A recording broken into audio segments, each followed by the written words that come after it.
All right, Chelsea fans, welcome back to another episode. That's right, the London's Food Podcast. Hopefully, favorite Chelsea podcast out there, and a part of the Men in Blazers Media Network. Dan, along with Nick here, back for another laptop in London special. That's right, coming to you. Time of recording on Sunday night, March the 30th, Mother's Day here in the UK. Nick. Yeah, there were some people who were freaked out and confused that I missed Mother's Day. Two different Mother's Days, two different ones. They go earlier, we go later. We did get hit with another time change, though, losing an hour. Sure did feel really rude. Yeah, we've already been through that as well. So yeah, well, no more jumping forward. Let's just stay where we are. Feel better about that. Almost as rude as West Ham deciding to spoil a good day out, enjoying women's football, enjoying the camaraderie of Chelsea supporters, going to Kings Meadow, and hoping to see the Chelsea women continue another fine run of results, and that was not meant to be. So this is our Chelsea women versus West Ham match review. We'll get into some of the specifics around the match. We'll talk a little bit about the players, the fatigue, how Sandy was looking to manage this one, what this means for the upcoming run-in, the match number that Chelsea need to secure the league. But as always, Nick, through match review to start, should we just get that one off the top? Sure. I went with should have been 6. Chelsea in the first 35 minutes of this game were scintillating. They were off of, Thursday with an absolute vengeance, and there were plenty of chances in those first 35 minutes for the game to be put away, and they just didn't. And that clinicality is something that I worry about as we think about the larger goals at stake here, and I think that it did come back to bite us today. All for Barcelona.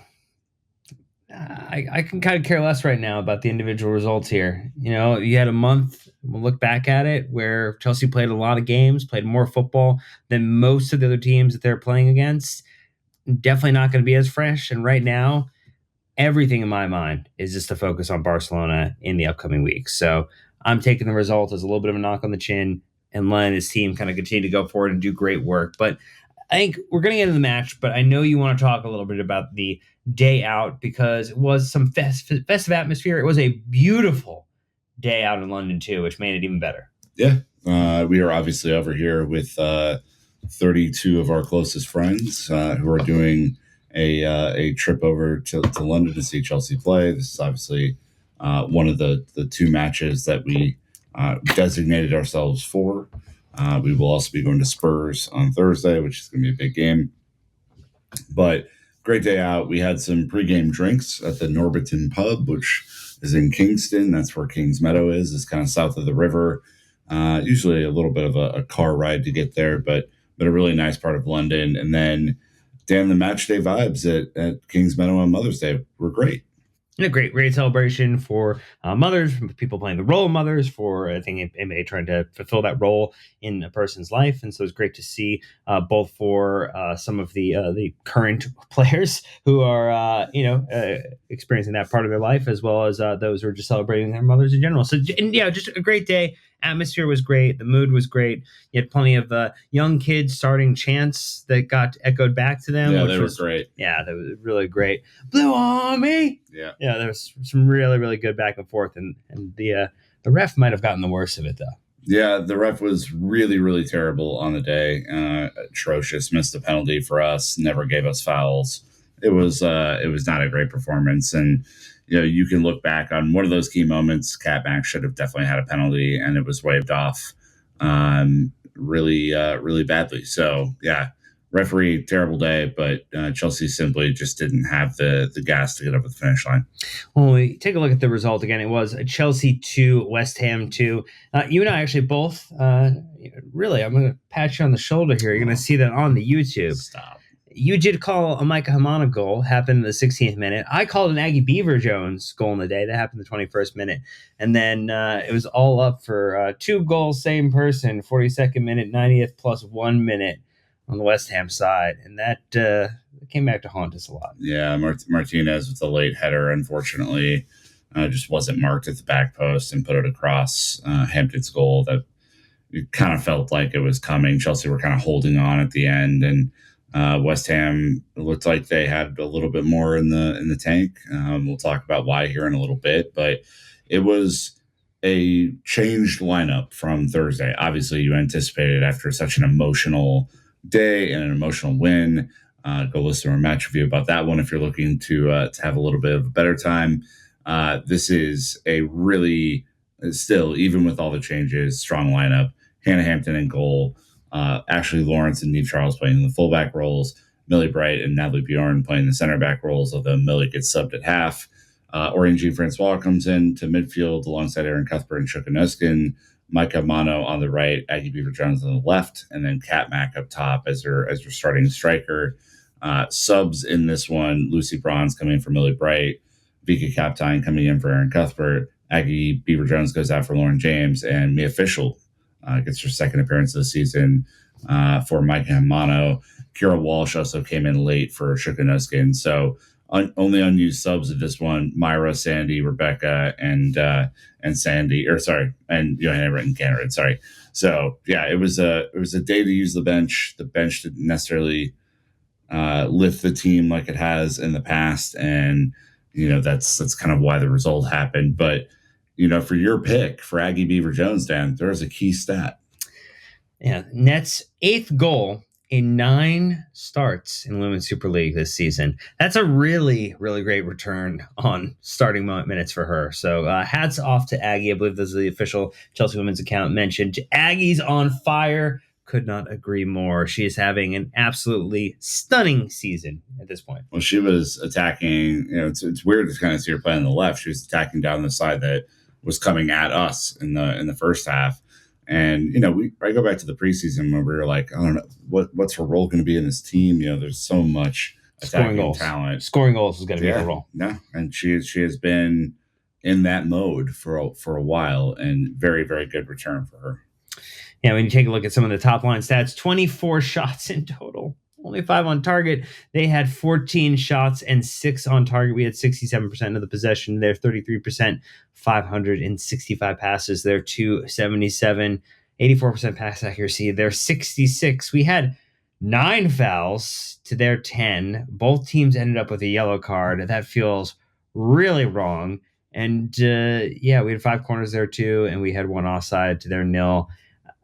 I mean, I don't know if you want to talk about the officiating now and just get it out of the way in like a 30-second blip, because nobody likes us talking about bad officiating. But boy, oh boy, it is nice when you're there and you can see it in person and you can tell the people watching at home that, yes, it was a foul. Yes, it was a drag down. So many moments that could have swung this game differently. And there was a lot of play on. There was a lot of wave on. There was a lot of putting up with time wasting from the 3rd minute of the match from the West Ham goalkeeper. There's a lot of absurdity going on in this game, and no adult was there to manage the situation. She was shit. There's no other way to put it. She was an awful referee. She did an awful job on the day. She let West Ham shithouse their way into a result. And, again, I don't think it's the reason that we drew the game. I think that's up to us to put away the chances that we have. But really, really terrible refereeing performance regardless. Yeah, Sonia Mom Pastor had plenty of quotes after the match, just in general at the top, talking about the results. And obviously, it's frustrating if you analyze the game, even though she hadn't watched it back at the time. She mentioned that I think we created a lot of chance opportunities. First half, especially the first 30 minutes, we could have scored maybe 3 or 4 goals. I believe we would agree with that. Totally agree. Yes. I think we were able to do that, especially in the first 30 minutes. The game was over. But again, I think I already said in some previous games, you're not able to be clinical enough. You just give some hope to the opposition, especially in the last 15 minutes of the half. We dropped our intensity a little bit, conceded the goal because we're not properly switched on from a throw-in, and the second goal was not good enough in terms of performance from a side. Do you feel like the one thing maybe I would say is I felt like Hannah Hampton's had some brilliant saves this season. Maybe on that goal, could have done just a little bit more on the last goal. Probably should have. Should have. I mean, it's a ball back across, and I think she was moving. She got caught moving the opposite direction. And it's really hard to pivot your momentum and go back the other way. So, yeah, I mean, probably not the best. And, for the first goal, we also gave up a terrible shot, that she really didn't have a chance to get her arms around. So, again, just 2 lapses in concentration from a team that just was coming off a game where they couldn't have any lapses in concentration. You kind of anticipated the hangover, and that's what we got. The hangover, would have been an acceptable match review as well. Yeah. 2 words, but Yeah. you could leverage that. We also have one random stat from Harry Webb Words that this is the first time the Chelsea women's team have dropped points after going up 2-0 in the WSL since February of 2018. Has it been a minute? Over 7 years since that happened. I mean, that's how dominant Chelsea have been. Usually, when you go up 2-0, you just win. And I think that's why there's a lot of grace in this moment for this team. And this team is not a team that has drawn regularly this season. It's a team that is unbeaten in in the league. This is a really, really good team, and an unfortunate giving it up in the last minute to allow the equalizer in. It sucks. It definitely takes a little shine away, but we're going to talk about just that hangover element, why this is happening, and take a look ahead just at some of the other things that we found that were interesting in this game. But we're doing it after a break, so stay tuned. I'll be right back. All right, so walk me through your concept of a Women's Champions League hangover, Nick. Yeah, it was interesting because they came out and played like their hair was on fire in the first half, and the stats really prove this out, right? You're talking about 73% possession in the first half to 60% in the second half. You're talking about 3 big chances created in the first half to 0 in the second half. You're talking about 16 total shots to 8 total shots. You're talking about 2 saves a piece in each half. You're talking about 5 corner kicks to 0 corner kicks. 326 passes to 239 passes. All this illustrates to me is that the energy levels dropped significantly, and the attacking impetus led us down a path where we thought we were comfortable, and we weren't. And that is not great. I think, Sonia really did talk after the game about what it meant to protect her players regardless of the outcome. And she said, I don't have any regrets. My job is to make sure we try and win every game. But in the back of my mind, also, after this really intense block, I tried to protect some players because it's also important to think about their health. If you look at Millie Bright, she played every single minute and every single game in this block. And I think it was probably a danger for her to stay on the pitch. She was just exhausted. This was a quick turnaround after Thursday. I think sometimes people don't realize when you played the game we played on Thursday with a quick turnaround, the emotions, the players lived on the pitch. I think in terms of mental and physical aspects, they left a lot of energy on the pitch, and it's a quick turnaround. So today, I just felt like it was the right thing to protect the players, and because we have a lot of games to be played to the end of the season. She said we have the quality and squad depth to rotate the squad essentially and keep the same level of quality. I would agree with that. Right, this is a really deep team, but it just after the first 30, 35 minutes, it was clear that the connections weren't there. The play didn't elevate itself, and it was a tough moment. Yeah, you had to rely upon every single player across this run. So nobody was coming into this game really with 100% of anything. And even those maybe coming back from injury or time off or coming back for first minutes in quite some time. So when you take all that into consideration, you were going to be stretched more than this West Ham side was to turn around from that Thursday night and to be ready for this game. And you did have, I think, a desire to get it won and done in 20 to 30 minutes. Yeah. And typically that plan works for this team. This team could execute on a plan like that. However, when the ball doesn't go in the back of the net and now you're struggling and you're only up 2-0, you'd really like to be up 3-0. You'd really like to be up 4-0. You could have been. When you make those subs, when you make 2 subs in the start of the second half, you're hoping that you've rejuvenated the side, and that really didn't come into play. I think you saw a couple of really nice blocks from Lucy Bronze with her time kind of in the game, but nobody was really there for all 90 minutes in this game. Everybody was looking to see, can I have the 45 minutes? Can I have the 60? Can then I be coming off? Because I would rather reset, refresh, and we just didn't have enough opportunity and enough fresh legs in this game to really overcome what was actually like a very at times aggressive West Ham press. Yeah, they play an interesting style because Chelsea have beaten them pretty often, handedly. Yeah, in the league, and I think Rian Skinner does have a distinct style that she tries to play with. I think her players play hard for her. And this is not the same West Ham team that there might have been in years in previous, but you would still expect Chelsea to win this game. I mean, West Ham are, regardless of the fact they play hard in this game, they're seventh in the league.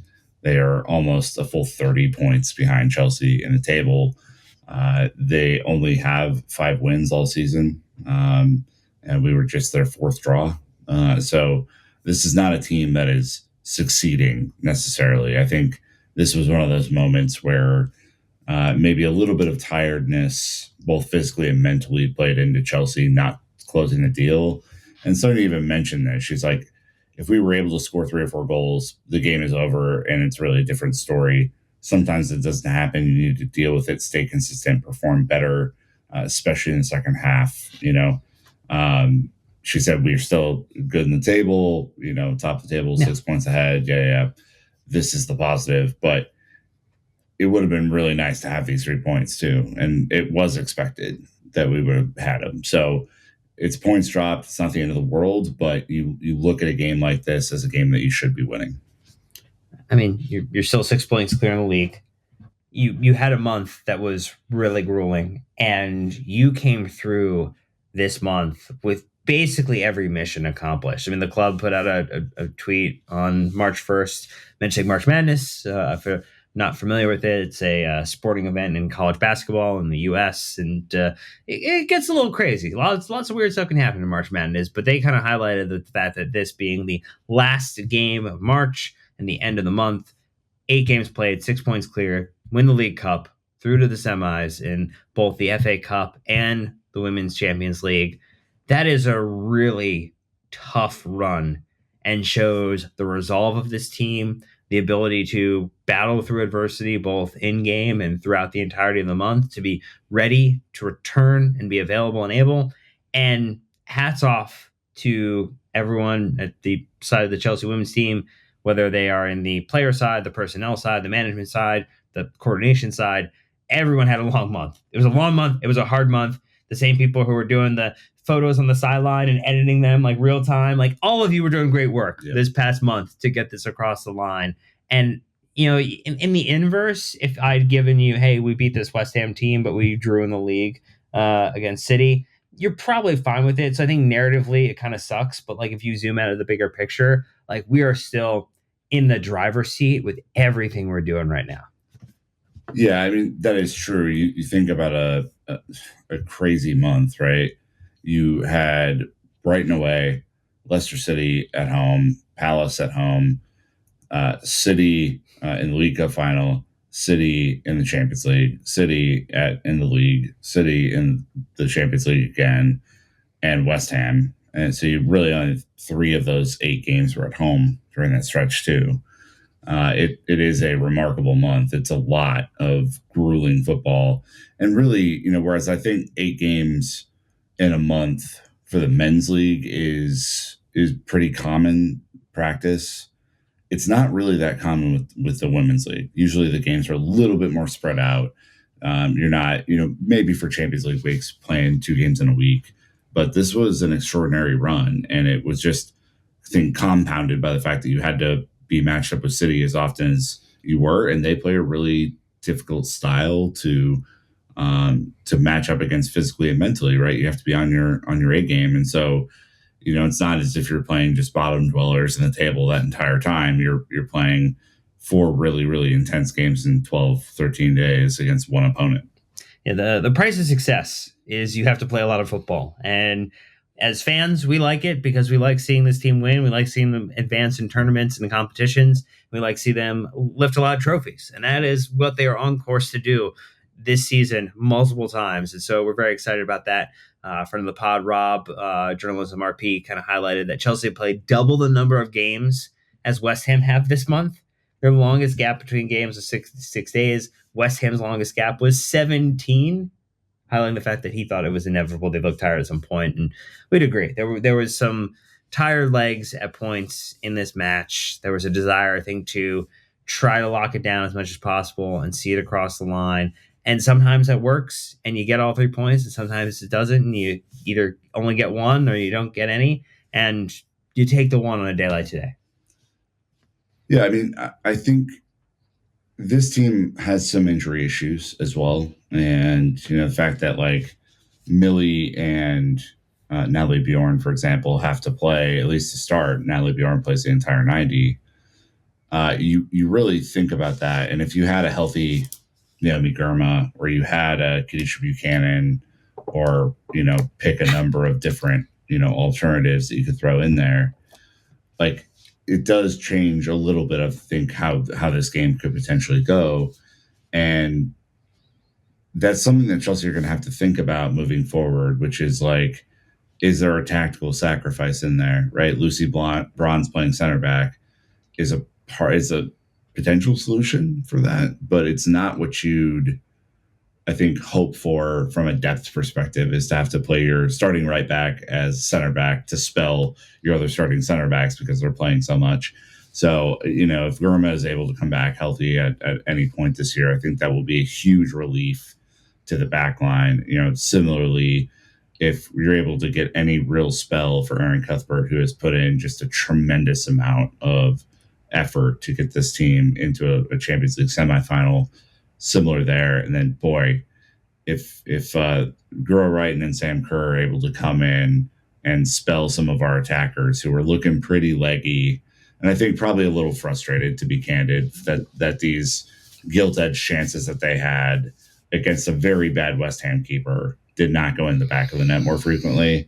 I think just a mental break and seeing the ball go in the back of the net a little bit more would be good. Chelsea have scored a ton of goals this year, but they have not been an efficient attacking unit in terms of how they're finishing their overall chances. And I think that is going to be something that this team looks at after the international break, which they are now on, to go, how do we up the intensity? How do we up the clinicality in the finishing, and really put away a game like this today instead of leaving it for a late equalizer or late winner? Did you have a player of the match? I think it was Aggie, although I think SofaScore gave it to Micah because Micah had the first goal, and I think both looked very, very dangerous. I think they were the two best players on the pitch. Yeah, I think you could give it to either one of them, and I would be very happy and completely fine with it.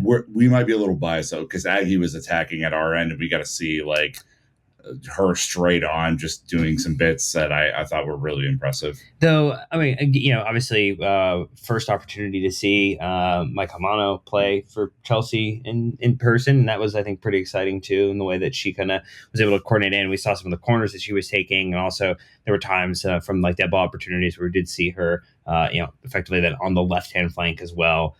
Really, really great to see kind of the contribution she makes, like in person, which you don't always get the true value necessarily of a player when you're watching him on TV the entire time. Getting a chance to see him in person, really, really special. That's the thing. I mean, everyone who came on the trip with us and who was in the stands with us, these are very, very technically gifted players. Like, it's, you watch them, especially against a team that is not as good as them, and the level of technical quality that they have is much higher than what West Ham is able to produce. And I think that is partially why there's frustration, right? Because they put themselves in great positions to get 3, 4, 5. That could have been six goals in the first 30 minutes. It was remarkable that the ball didn't go in the back of the net more often. But, there are some really, really good players. I think a few years ago, it was a lot of like straight line speed and breakaways. And now Chelsea are playing against these low blocks, and they're starting to break them down a little bit more frequently. But man, just a couple more goals in there, and this thing wouldn't have even been a contest. All right, so a couple of items to note. Neve Charles celebrates her 150 match. Got a little bit of the signed kit, as it were, to before the games. That was nice to see. Yeah, she played in this match. I think played pretty well. She has obviously been through the ringer from an injury perspective this year. Had a huge shoulder injury. I think has had trouble getting back and getting fit. This international break probably comes at a good time for her and a lot of the team to get a little bit of a refresh in, after such a difficult, grueling 6 weeks. And, I really hope that she gets back to kind of late last year form by the end of this season, because she is a huge, huge part of what this team can do, not only from a defending perspective, but a ball progression perspective on the left-hand side. When her and Lauren James are in sync, it is really something to watch. So very excited to see what she can do. Yeah, I thought maybe when Lauren came on, that was going to be the spark that this team needed, and it was just going to be a moment of magic, which she has been capable of producing quite frequently this season, and did not come to fruition, which was a little disappointing to me. Not necessarily because I think that every great player should be able to do it just as a flip of a switch, but I just want to see it in person. Like I wanted that moment of getting to see it while we were here, and particularly for the people that are on this trip with us. I wanted them to get that chance to experience it too, and unfortunately that was not to be. One thing that was there for people on the trip to see was that Badada Ghali was in the stands, was in attendance. He was seen talking to Naomi Girma, who was in the stands as well, taking in the game. We saw him getting chauffeured off as well out of Kings Meadow, and so definitely was there in attendance. I think people were trying to put this as a London is Blue curse because it was a non-winning moment for the game. I do want to pull up maybe our record for compared to some other individuals' records because I think we are still very far in the positive, considering Porto and maybe a women's FA Cup final. Like let's have that conversation. I need someone some entrepreneurial individual should go back and take a look at every match we have been to. Our lifetime results are pretty positive. Pretty positive, yeah. And you know what else is positive, Dan? The league table? Yeah. Oh, it's so good. It's so good because Chelsea are still number one. That's 48 points. Arsenal behind us, as well as Man United, both on 42 points at the moment, but Arsenal just ahead on goal difference by quite the margin over Man United, 36-27. Man City, though, continuing to struggle a little bit here, 35 points. They're definitely on the outside looking in. Yes. Really rough season for them. Really rough run of matches, too. Brighton, Liverpool, West Ham, Everton, Tottenham, Leicester, Aston Villa, Palace make up the rest of the table. Again, 12 teams of the league. Crystal Palace in danger with only 9 points there. Yeah, and a classic negative 32 goal diff. That's really something. But Dan, you're a person who enjoys some math and you enjoy a magic number. Let's talk numbers here. Chelsea moved down from what they were previously, which was 8 points ahead, to 6 points ahead with the draw because everyone else won. Arsenal now tied on goal diff with us, which is different than it was a few weeks ago. So really, it's if Chelsea drop a couple and Arsenal win a couple, there is something to really talk about there. But talk about the magic number. Well, it's the fact that we played 18 games, so 22 game league season. So there's a few more matches that Chelsea have here. We have a match against Liverpool at home when we return from the break. We finish off April with 2 more matches in the league. We have the Crystal Palace match at home. We have the Man United match away. And then we have 2 more matches to round out the end of the season. Tottenham away, Liverpool at home, with that Barcelona mixture in there as well, too. So a slate of very winnable games. So we've been playing the Crystal Palace team that we mentioned earlier, playing a very mid-table Liverpool team. I think the United match is probably the one I would circle as a title decider. Yep. I'm gonna call it now. Is it either it's a title decider or it's a little bit of an honor walk there. They're walking out. Oh, interesting. Okay. Yeah, guard of honor for that team walking out. I'm already won. Chelsea you can only get a maximum of 54 points for Arsenal and United. So you just have to have 55 points at this point. Yep. So 7 points for 4 games, very doable for this team, very doable for this side. And that is also with Man United and or Arsenal getting the maximum that they need to, which, considering we're playing them, like that would make it very hard. If we end up getting points, they cannot play each other. And they play each other too. So if Arsenal wins out, the max they get is 54. If we win out, it's considerably more. So again, all you have to have is 2 wins and a draw out of the final 4 games. 4 league games, which is, again, those final 4 league games are Palace on the 20th of April, United on the 27th of April, Spurs on the 4th of May, and Liverpool on the 10th of May.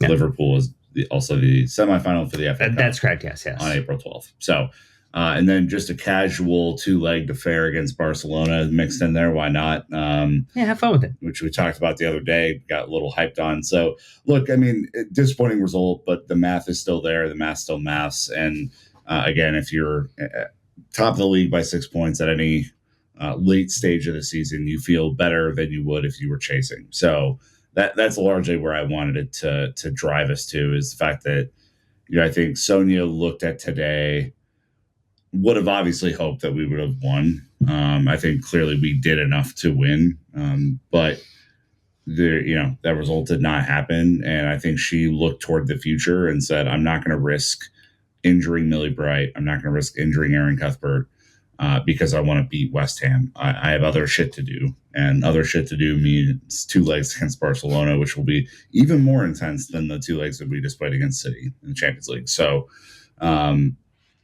tactical substitutions there, and I think that was probably the smart play in the long term.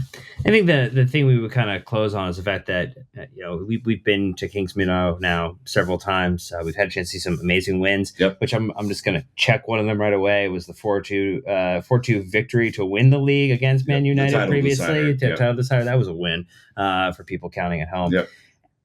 It is a great place to go see a game. It is not the easiest place to get to from points in time, depending on where you're located, if you're staying in London, but tickets are extremely affordable. It is a great afternoon out. The crowd is always fantastic.